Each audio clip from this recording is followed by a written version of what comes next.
Sharmila talkies நேயர்களுக்கு வணக்கம். நேர்காணலில் நாம் சிந்திக்கிறப்பவர் திராவிட இயக்க சிந்தனையாளர் திரு மல்லம் பஷீர் அவர்கள். வணக்கம். வணக்கம். நடிகர் அஜித்குமார் ஹாலிவுட் ரிப்போர்ட்டர் அப்படின்ற ஊடகத்துக்கு ஒரு பேட்டி ஒண்ணு கொடுத்திருந்தாரு. ரொம்ப நாளுக்கு பிறகு ஒரு பேட்டி கொடுக்கிறாரு. அந்த பேட்டியில குறிப்பாக கரூர் ஸ்டாம்பேட் குறித்து கருத்துக்களை சொல்றாரு. அது இந்த கரூர் துயர சம்பவத்துக்கு ஒரு சமூகமாக நான் உட்பட எல்லாருமே அதுல பொறுப்பு. ஒரு தனிப்பட்ட நபர் மட்டும் கிடையாது. விஜய்ன்னு மட்டும் பேர் சொல்லாம அவர் மட்டும் கிடையாது. எல்லாருமே பொறுப்பு, கூட்டு பொறுப்பு இருக்கு அப்படின்னு சொல்றாரு. இன்னொன்னு, ஒரு பல கோடி மக்கள் இருக்கக்கூடிய ஒரு நாட்டுல கூட்டத்தை கூட்டுறது அப்படின்றது ஒரு பெரிய விஷயம் கிடையாது. ஆனாலும் அப்படி கூட்டத்தை கூட்டி ஒரு செல்வாக்கை காட்ட வேண்டிய அந்த மனப்பான்மை தவறான மனப்பான்மை அப்படின்னு சொல்றாரு. இப்படி பல கருத்துக்களை முன்வைக்கிறாரு. அதுல பல மாற்று கருத்துக்களும் நிறைய இடங்கள்ல இருக்கு. அதெல்லாம் பார்க்கிறோம். இந்த கருத்தை எடுத்துக்கிட்டு ஒரு பக்கம் தாவேக்கா தரப்புல இருந்து பாத்தீங்களா, விஜய் எங்க பக்கம் இருக்கா, அஜித் எங்க பக்கம் இருக்காரு அப்படின்னு சொல்றாங்க. இன்னொரு புறம் இல்ல சரியா பாருடா, இல்ல அது சொல்றதே உங்களை பத்தி தான், விஜயும் ஒரு பொறுப்புன்னு இன்சிஸ்ட் பண்ணி தான் சொல்லியிருக்காரு அஜித் அப்படின்னு இன்னொரு தரப்பு சொல்றாங்க. நீங்க எப்படி அதை பார்க்கறீங்க? நீங்க பேரை சொல்லாமல் அஜித் இந்த கருத்தை தெரிவித்திருக்கிற காரணத்தால் ஒருவரை மட்டுமே இதில் குறை சொல்ல முடியாது என்று ஒரு ஒரு நபர் என்பதை குறித்து பேசுறார் அவர். அந்த ஒரு நபர் தாவேக்காவினர் தரப்பில் விஜய், என்னுடைய தரப்பில் வேறு ஒருவராக இருக்கிறார். அது யாரு? அப்ப இவர் ஒரு வீடியோவை வெளியிடுறாரு. யாரு? சம்பந்தப்பட்டிருக்கிற விஜய். சிஎம் சார், என்கிட்ட மோதுறதா இருந்தா நேரடியா மோதுங்க அப்படின்னு சொல்றார். அப்ப இந்த பிரச்சனைக்கு ஒட்டுமொத்த காரணமும் சிஎம்னு முதலமைச்சர் பக்கம் திருப்பினார்ல, அந்த ஒருவரை குறை சொல்ல முடியாதுன்னு விஜய்க்கு பதில் சொல்லி இருக்கிறார் அஜித். அப்படிதான் நான் புரிஞ்சுக்கிறேன். நீங்க ஏன் இப்படி புரிஞ்சுக்கிறீங்க? நான் இந்த மாதிரி புரிஞ்சுக்கிறேன் அவர் சொன்னதை. அப்போ கூட்டம் சேர்க்கிறது ஒரு பெரிய விஷயம் இல்ல, கூட்டம் சேர்த்து மாஸ் காட்டுறதெல்லாம் ஒரு பெரிய விஷயம் கிடையாது அப்படின்னு யாருக்கு அவர் சொல்றாரு? யாருக்கு சார் சொல்றாரு? விஜய்க்கு தானே சொல்றாரு. விஜயை விட கூடுதலான ரசிகர்களை பெற்றிருப்பவர் அஜித். நான் அப்படிதான் உணர்றேன். என்னுடைய ரசிகர் மன்றங்களை கலைச்சிருங்க, வேண்டாம்னு சொன்னார் அவர். அதன் பிறகும் அவருக்கு ரசிகர் மன்றம் இருந்தது. அதன் பிறகும் அறிக்கை தந்தார். ஒவ்வொரு படம் வருகிற போதும் சொல்வார், எனக்கு வேண்டாம் ரசிகர் மன்றம், வேண்டாம் வேண்டாம் வேண்டாம்னு சொல்லிட்டே இருப்பார். இப்படி கலைந்ததுதான் அவருடைய ரசிகர் மன்றங்கள், ரசிகர் கூட்டம். இன்னொரு செய்தியும் சொல்றாரு, ஃபர்ஸ்ட் டே ஃபர்ஸ்ட் ஷோ கலாச்சாரத்தை ஒழிக்கணும்ன்றாரு. ஒரு நடிகர் இப்படி பேசியது பாராட்டப்பட வேண்டியதுன்னு நான் சொல்றேன்.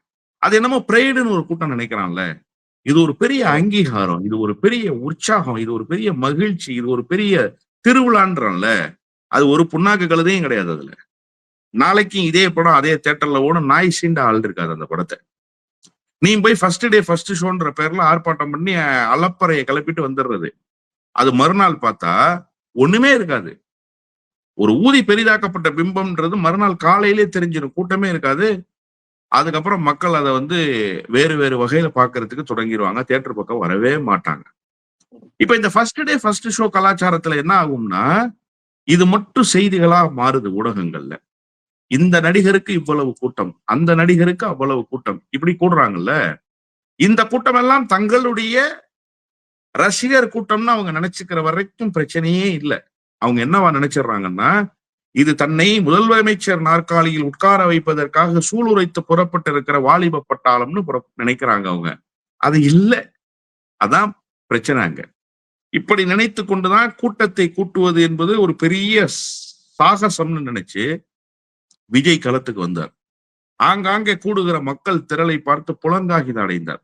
நான் ஒண்ணு சொல்றேன், நாளைக்கு இதே மாதிரி நமிதாவை புறப்பட்டு போக சொல்லுங்களேன், விஜய்க்கு வந்த கூட்டத்தை விட 2 மடங்கு கூட்டம் நமிதாவுக்கு வரும். எழுதி வைத்துக் கொள்ளுங்கள். அதுல ஒண்ணு மாறுபட்ட கருத்துக்கு இடமே இல்லை. அப்போ விஜய் கூட்டம் கூட்டியதால் பெரிய ஆள் இல்ல, அந்த கூட்டத்தை ஆர்கனைஸ் பண்ண முடியாம போனார்ல, அதனால அவருக்கு பொது வாழ்க்கைக்கான எந்த விதமான அடிப்படை தகுதியும் இல்லைன்னு தான் நம்ம சொன்னோம். அந்த கூட்டத்துல என்ன பேசணும், அந்த கூட்டத்துக்கு என்ன எஜுகேட் பண்ணணும்னு தெரியாம தடுமாறினார்ல, அங்கதான் அவர் அரசியல் ரீதியாக தோல்வி அடைந்து போனார்னு நாம பேசணும். பொத்தாம் பொதுவாக அஜித் பேசி இருக்கிறதுங்கிறது என்னை பொறுத்தவரையில் முழுக்க முழுக்க விஜய்க்கு எதிரான கருத்தாகத்தான் புரிந்து கொள்ள வேண்டும். நீ கூட்டம் கூட்டி பெரிய ஆள் நினைச்சிடாத, அதெல்லாம் இங்க ஒண்ணும் கிடையாது. இதுக்கு முன்பு ரஜினிகாந்த் இதே கருத்தை சொல்லியிருக்காருங்க. ரஜினியும் சொல்லியிருக்காரு, கூட்டம் கூட்டுறது ஒன்றும் பெரிய விஷயம் இல்ல, யாரை வேண்டுமானாலும் எவ்வளவு பேரை வேண்டுமானாலும் கூட்டலான்னு. நீங்க தமிழ்நாட்டினுடைய மக்கள் தொகையில் 20% திரட்டிங்கன்னா ஒரு இடத்துல நிக்க வைக்க முடியாது. இன்னைக்கு எந்த மாவட்டத்திலையும் ஒரு இடத்துல நிக்க வைக்க முடியாது. வெறும் 20% பேரை திரட்டினாலே. அப்ப கூட்டம் திரட்டுறதுன்னா பெரிய சாதனையா? கூட்டம் திரட்டிட்டா அதெல்லாம் வாக்குகளா மாறிடுமா? அப்ப அது என்னவாக இருக்கு அந்த கூட்டம் திரட்டுறதுங்கிறது? அதுதான் இங்க இருக்கக்கூடிய பிரச்சனையே. அந்த பிரச்சனையினுடைய அடிநாதத்தை புரிந்து கொண்டு பேசி இருக்கிறார் அஜித்.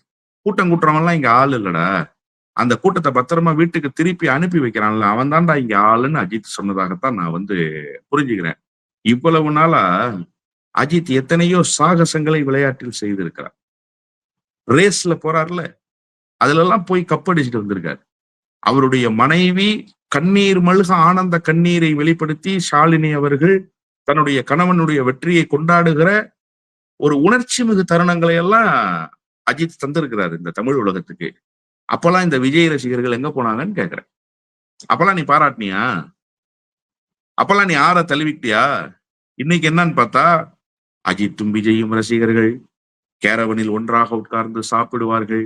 அஜித்தே சொல்லிவிட்டார். சரி, அஜித்தே சொல்லிட்டாரு, விஜய் குற்றவாளி இல்லையா? அஜித் என்ன சிபிஐ தாக்கல் பண்ண அந்த வழக்கினுடைய விசாரணை அறிக்கையை பார்த்து தீர்ப்பு சொல்கிற நீதிபதியா? அஜித் சொல்லிட்ட மக்கள் கேட்டுருவாங்களா? காரணம் யாரு, என்ன நடந்ததுன்றத தமிழ்நாட்டு மக்கள் கண்கூடாக பாக்குறாங்க. அஜித் வந்தா என்ன, ரஜினிகாந்த் வந்தா என்ன, அதை தாண்டி கமலஹாசன் வந்து சொன்னால் என்ன, யார் வந்து சொன்னால் என்ன, இங்க பிரச்சனையை களத்துல பார்த்துட்டாங்க மக்கள். நேரடியாக பார்க்கிறார்கள். யார் வந்து சொன்னாலும் இந்த பிரச்சனையினுடைய தன்மை மாறாது. இது இவர்களினுடைய மன திருப்திக்காக இவர்களே பேசிக் கொள்கிற செய்தி. தன்னைத்தானே சமாதானப்படுத்திக் கொள்வதற்காக ஆறுதல் சொல்லுவோம்ல, அந்த மாதிரி தோல்வி அடைந்த மாணவன்கிட்ட போய் கேட்டோம்னா, நான் படிச்சுட்டு போன கொஸ்டின் எல்லாம் வரல, அதனாலதான் நான் ஃபெயில் ஆயிட்டேன்மா. நீ ஏன்டா வராத கொஸ்டினியா படிச்சுட்டு போற? எல்லா கொஸ்டினுக்கும் நீ ஆன்சரை படிச்சுட்டு போயிருந்தா தானே நீ எக்ஸாம்ல பெர்ஃபார்ம் பண்ண முடியும். அப்ப எதையாவது ஒரு காரணத்தை தேடுறது இருக்குல்ல, எதையாவது ஒரு காரணத்தை சொல்லி தப்பித்துக் கொள்றது இருக்குல்ல, அந்த செயலில் இப்போது விஜயனுடைய ரசிகர்கள் ஈடுபட்டிருக்கிறார்கள். அதற்கு ஒரு துருப்புச்சீட்டு தான் இப்போது அஜித் பேசி இருக்கக்கூடிய செய்தி. ஆனா அஜித் கொஞ்சம் பொறுப்புணர்ந்தே பேசிட்டாருன்னு தான் நான் பாக்குறேன். இப்ப இல்ல, எப்பவுமே பொறுப்புணர்ந்து பேசுகிற நபராகவே அஜித் இருந்திருக்காரு. அஜித்துக்கு ஒரு சமூக பொறுப்பு, ஒரு கடமை இருக்கு அப்படின்னு நீங்க நினைச்சிடக்கூடாது. தன்னுடைய பிம்பத்தை தவறாக பயன்படுத்தாத ஒரு பொறுப்புணர்வு இருக்குல்ல, அது பாராட்டப்பட வேண்டியதுன்னு நான் சொல்றேன். அதனாலதான் தன்னுடைய ரசிகர்களை ரசிகர் மன்றங்கள் வைக்காதீங்க, ஃபர்ஸ்ட் டே ஃபர்ஸ்ட் ஷோக்கு வராதீங்கன்னு ஒரு நடிகர் அறிவுறுத்துறாரு. அப்படி அறிவுறுத்துகிற நடிகர் தற்குறித்தனமாக செயல்படுகிற விஜய்க்கு ஆதரவாக பேசிடுவாரா? தற்குறித்தனமாக பேசுகிற விஜய்க்கு ஆதரவாக பேசிடுவாரா? கண்டிப்பாக பேச மாட்டார். இந்த கருத்து விஜய்க்கு ஆதரவான கருத்தும் அல்ல. அனைத்து கட்சி கூட்டம் கூட இருக்கு. இப்ப அந்த அனைத்து கட்சி கூட்டத்துல குறிப்பா தாவேக்காவுக்கும் அழைப்பு விடுக்கப்பட்டிருக்கு. சார் அப்படின்ற எஸ்ஐஆர்ன்ற ஒரு ஸ்பெஷல் இன்டென்சிவ் ரிவிஷன் பீகார்ல மேற்கொள்ளப்பட்டுச்சு. அங்க டெலிஷன் பெரிய அளவுக்கு மேற்கொள்ளப்பட்டுச்சு. ஆனால் தமிழ்நாட்டை பொறுத்த வரைக்கும் இங்க அடிஷன் நிறைய ஆட்களை சேர்க்க போறாங்க.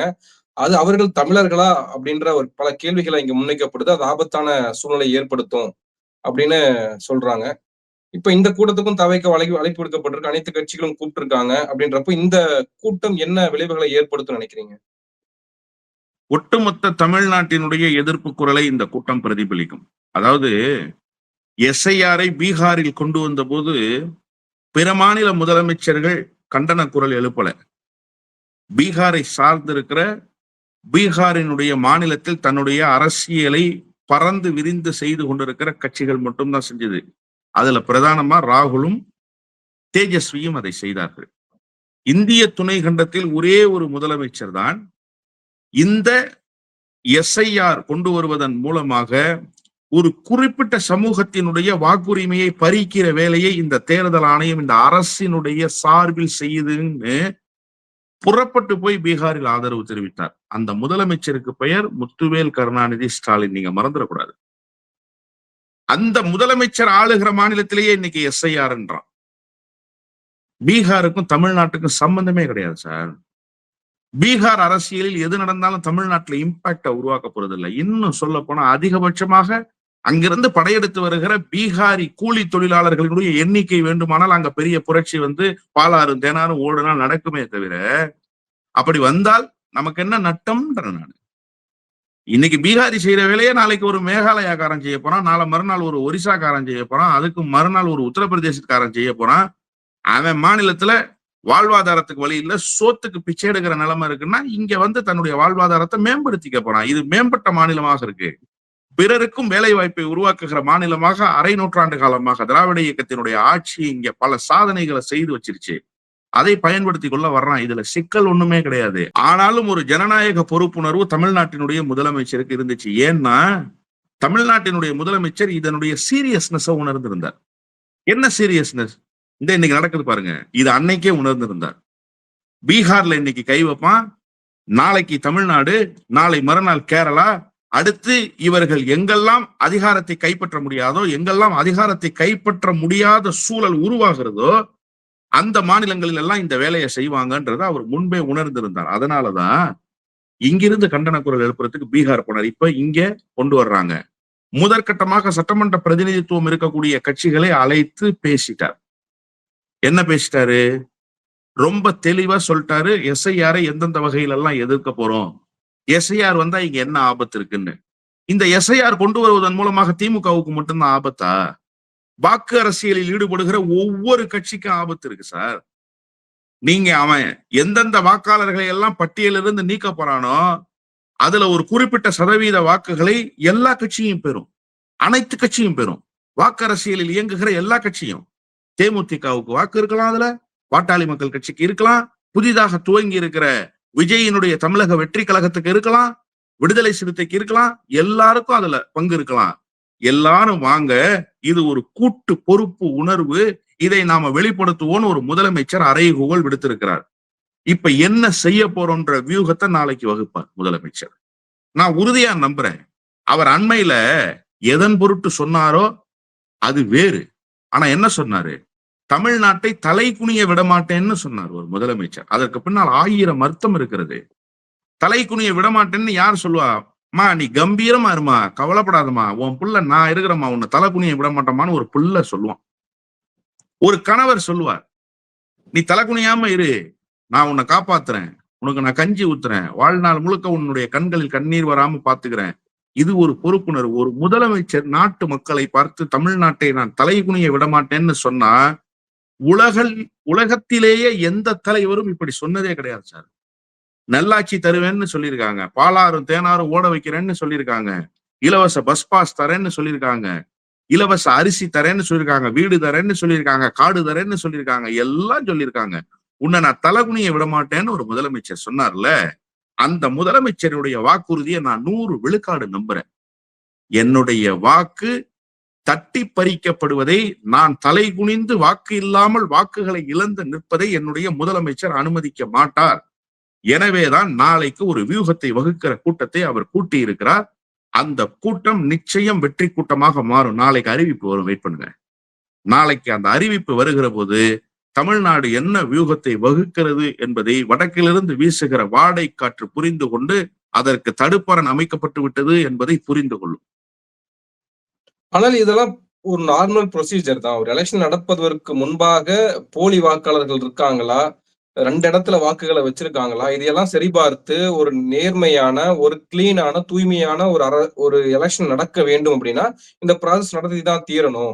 இப்போ அதிமுகவும் பாஜகவும் அதே கருத்தை தான் வெளிப்படுத்துறாங்க. நீங்க தான் பிஎல்ஏ வச்சிருக்கீங்களே, நீங்க தான் கட்சிக்கு ஆட்களை வச்சிருக்கீங்களே, நீங்க அனுப்பி அவர்களோட அனுப்பி நீங்க பாருங்க, செக் பண்ணுங்க, அதுல என்ன பிரச்சனை உங்களுக்கு அப்படின்றாங்க.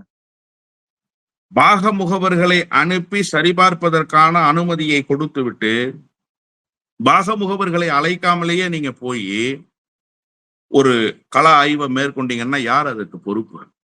என்ன உத்தரவாதம்? உங்க வார்த்தையை நம்ப முடியுமா? உங்க வார்த்தையை நம்ப முடியுமா? அதுபோல் நம்புவதற்கு ஏதாவது ஒரு செயல்பாட்டை நீங்கள் களத்துல செஞ்சீங்கப்ப. நான் சொன்னேன்ல, தமிழ்நாடு முதலமைச்சர் தலைகுனிய விடமாட்டாருன்னு சொன்னார். நான் நம்புறேன்ல, ஏன்னா அவர் சொன்னதெல்லாம் செய்து காட்டியிருக்கார். அதன் பொருட்டு எனக்கு நம்பிக்கை வந்திருக்கு. நீங்க சொன்ன எதையுமே செய்ய மாட்டீங்க. நீங்க சொல்லாததையெல்லாம் எங்க தலையில கொண்டு வந்து கட்டுவீங்க. இப்ப திடீர் பாசமா என்ன சொல்றீங்க? உங்க பாக முகவர்களை BLA 2 அனுப்புங்க, அனுப்பி எங்க கூட சரிபார்க்கிற பணியில ஈடுபட சொல்லுங்க. அவங்க சொல்லிடுவாங்கல்லன்னா, நீ அந்த ரெக்கார்டை தான் கொண்டு போய் அப்டேட் பண்ணி சப்மிட் பண்ணுவேன்னு என்ன நிச்சயம் இருக்கு?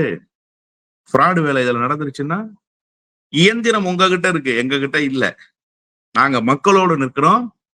நீங்க என்ன பண்றீங்கன்னா ஆவணங்களை எதை வேண்டுமானாலும் செய்யலாம், மேனிப்புலேட் செய்ய முடியுங்கிற இடத்துல நீங்க இருக்கீங்க. அதனால நாளைக்கு இங்க ரெக்கார்டை எடுத்துக்கிட்டு கூட நீங்க போய் அங்க அதை செய்ய முடியும். அதற்கான வாய்ப்பை நீங்கள் இன்ச் பை இன்ச்சா தேடிட்டே இருக்கீங்க. அந்த வாய்ப்பை உங்களுக்கு கொடுக்க கூடாதுன்னு தான் இந்த எஸ்ஐஆர் தேவையில்லைன்னு சொல்றோம். இப்ப இதுல இருக்கிற பிரச்சனை உங்களுக்கு புரியுதா? நீங்க தப்பு எங்க முன்னாடி செய்வீங்கிறது இல்ல. ஏன்னா என் பக்கத்து வீட்டுல வனஜாக்கா இருக்குங்கிறது எனக்கு தெரியும். நீ பார்க்கும்போது வனஜாக்கா பேர் லிஸ்ட்ல இல்லைன்னு என்கிட்ட போய் சொல்லிட்டு போக முடியாது. ஆனா நீ போய் சப்மிட் பண்ற லிஸ்ட்ல வனஜாக்கா பேரை இல்லாம சப்மிட் பண்ணுவேன்னு நான் சொல்றேன். ஏன்னா வனஜாக்கா உனக்கு ஓட்டு போடாதுன்றதை நீ வீட்டுக்கு பார்க்கும்போதே கண்டுபிடிச்சிருவேன். கண்டுபிடிச்சு நீ சப்மிட் பண்ற ரிப்போர்ட்ல அந்த பேர் இல்லாம போச்சுன்னா நான் எப்படி கிளைம் பண்றது? தேர்தல் நெருங்கிருச்சு. இந்த வேலையை பாக்குறதுக்காக நேரம் எனக்கு இப்ப இல்ல. ஒண்ணு பண்ணு, சட்டமன்ற தேர்தல் முடிஞ்ச பிறகு நீ வா, பேசுவோம். அப்ப செய்துக்குவோம். இது குறித்த நெடிய விளக்கத்தை முதல்ல கொடு. எஸ்ஐஆர்னா என்ன? எனக்கு தெரியாது எஸ்ஐஆர்னா என்னன்னு. நீ திடீர்னு எஸ்ஐஆர்ன்ற, திடீர்னு சரிபார்க்க வர்றேன்னு சொல்ற. வாக்காளர் பட்டியல் சரிபார்க்கும் பணி என்பது தொடர்ச்சியாக நடைபெறுவதுதான் தேர்தலுக்கு ஒவ்வொரு 6 மாதத்துக்கு ஒரு வருடத்துக்கு முன்பு. அது பேர் என்ன? வாக்காளர் பட்டியல் சரிபார்க்கும் பணி. அந்த வேலைக்கு நீ வரல, நீ வேற வேலைக்கு வந்திருக்க. புரியுதா உங்களுக்கு? பண மதிப்பிழப்பு நடவடிக்கை, டிமானிட்டேஷன் ஒன்று சொன்னீங்கல்ல, அந்த மாதிரி பித்தலாட்ட வேலை இந்த வேலை. அதனால் இதை நாங்க வன்மையாக கண்டிக்கிறோம், வலிமையாக எதிர்க்கிறோம். இது தமிழ்நாட்டில் நடக்க விடாமல் தடுத்து நிறுத்துவோம். இது தமிழ்நாட்டில் வாக்களிக்கக்கூடிய ஒரு நபரினுடைய ஜனநாயக உரிமை சார்ந்த ஒரு பிரச்சனை இந்த எஸ்ஐஆர். ஆனால் இப்போ அது குறித்து பெரிய விவாதம் பேசுவதற்கு பதிலாக இப்போ அஜித் குறித்து பேசப்படுது. இப்போ செங்கோட்டையன், டிடிவி போன்ற நபர்கள் இன்னொரு அணியா உருவாகிட்டாங்க. அவங்க என்ன பண்ண போறாங்க? இன்னைக்கு செங்கோட்டையன் A1 அக்யூஸ்ட் எடப்பாடி தான் கொடநாடு வழக்குல அப்படின்னு சொன்னது பெரிய பேசுபொருளாக மாற்றப்பட்டிருக்கு. அதெல்லாம் நம்ம எப்படி எடுத்துக்கிறது? அதாவது தமிழ்நாடு எதை எதிர்க்க வேண்டுமோ அதை எதிர்க்க கூடாது என்பதற்காக புதிய புதிய செய்திகளோடு வந்து கொண்டே இருக்கிறார்கள். இப்ப விஜயினுடைய ரசிகர்கள் இன்றைக்கு அஜித்தை கொண்டாடிக்கிட்டு இருக்கிறாங்கல்ல, இந்த விஜயினுடைய ரசிகர்களுக்கு இந்த எஸ்ஐஆர்னா என்னன்னு தெரியாது. அவனுக்கு தான் பூத் ஏஜென்டே தெரியாத, பூத்தே தெரியாத. நீங்க பூத்துனா அவன் என்ன நினைச்சுக்கிறான்னா, பழைய காலத்துல இந்த எஸ்டிடி பூத்து சார், அதெல்லாம் இப்ப இல்ல, செல்போன்லயே பேசிக்கிறோங்கிறான். ஏய் அட லூசு, அது இல்லடா பூத்து, எலெக்ஷன் போலிங் பூத்துக்கு அதான் பேரு. இதாண்டா எலெக்ஷன் போலிங் பூத்து, இங்க வரிசையில நின்று இப்படி தாண்டா ஓட்டு போடணும்னா, ஓ அப்படியா அப்படின்றான். நான் லைக் போட்டா ஓட்டு போட்டாங்கன்னு நினைச்சுக்கிட்டேன். இன்ஸ்டாகிராம்ல கேட்டாங்க, அதுல லைக் போட்டாலே ஓட்டுன்னு நான் நினைச்சுக்கிட்டேன். அப்ப அது ஓட்டு இல்லையான்னு கேட்கிற மனநிலையில இருக்கிறவங்களுக்கு, எங்க தலைவரை, எங்க தளபதியை பாராட்டித்தான் அஜித் பேசிட்டாருன்னு மகிழ்ச்சி அடைகிற ஒரு கூட்டத்துக்கு எஸ்ஐஆர்னா எப்படி தெரியும்? எப்படி தெரியும்? தெரியாது. அப்போ இது தெரியாம ஒரு கூட்டம் ஒரு பக்கம் புலம்பிக்கிட்டு இருக்கு. இன்னொரு பக்கம் நீ எவனை வேணா நீக்கு, எவனை வேணா சேர்த்துக்க, நான் என்ன எலெக்ஷன்ல முதலமைச்சர் ஆகிறதுக்காக நிக்கிறேன், நான் எதிர்கட்சி தலைவர் ஆகிறதுக்காக நிக்கிறேன். எனக்கு தெரியும் நான் முதலமைச்சர் ஆக மாட்டேன்னு. நான் இந்த கட்சியை கையில வச்சுக்கணும். எதிர்கட்சி தலைவர் அந்தஸ்துல இருக்கேன்னா புரோட்டோகால்ல நம்பர் 3ல வந்துடுறேன் நான். எனக்கு முன்னும் பின்னும் வாகன அணிவகுப்பு, பாதுகாப்பு, அதே பசுமை வழிச்சாலையில வீடு. அப்ப எனக்கு எல்லாம் கிடைச்சிருது. சிஎம்க்கு என்ன கிடைக்குமோ எல்லாம் கிடைச்சிருது. ஒன்னே ஒண்ணு, நான் சிஎம்மா இருக்க மாட்டேன், அமைச்சரவை கூட்டத்துல பங்கேற்க மாட்டேன், திட்டங்களை செயல்படுத்த மாட்டேன். அது எனக்கு தேவையில்லை. நான் என்ன மக்கள் மனங்களை வென்றெடுக்கவா வந்திருக்கேன்? அதனால எனக்கு இது போதுங்கிற மனநிலையில இருக்கிற எடப்பாடி பழனிசாமி, உங்களை நம்பி வந்தேன், இப்ப என்ன பண்றதுன்னு தெரியல, நட்டாத்துல நிறுத்திட்டீங்க. அதனால நான் இப்ப எதையாவது செஞ்சாகணும், நான் எல்லாமும் இழந்து நிக்கிறேன், நிராயுதவாணியா நிக்கிறேன்னு செங்கோட்டையன் மாதிரியான, டிடிவி தினகரன் மாதிரியான, ஓ பன்னீர்செல்வம் மாதிரியான கோமாளிகள் கூட்டம் ஒரு பக்கம். இவர்கள் எல்லோரும் சேர்ந்து கொண்டு இந்த எஸ்ஐஆரை நீர்த்து போக செய்கிற வேலையை, குறிப்பா சொல்லணும்னா பாரதிய ஜனதா கட்சியினுடைய முயற்சிக்கு கண்காணி வேலை செய்கிற வேலையை இவர்கள் செய்து கொண்டிருக்கிறார்கள். அவ்வளவுதான். அதனாலதான் இப்ப இந்த செய்திகள் திடீரென பூதாகரமாக கிளம்பி கொண்டிருக்கின்றன. இந்த செய்திகள் அந்த ஒரு திருட்டுத்தனத்தை, அயோக்கியத்தனத்தை மடைமாற்றுகிற வேலையை செய்து கொண்டிருக்கின்றன என்றுதான் நான் புரிந்து கொள்கிறேன். நன்றி. நிறைய விஷயங்களை பகிர்ந்துருக்கீங்க. உங்க நேரத்துக்கு மிக்க நன்றி. நன்றி.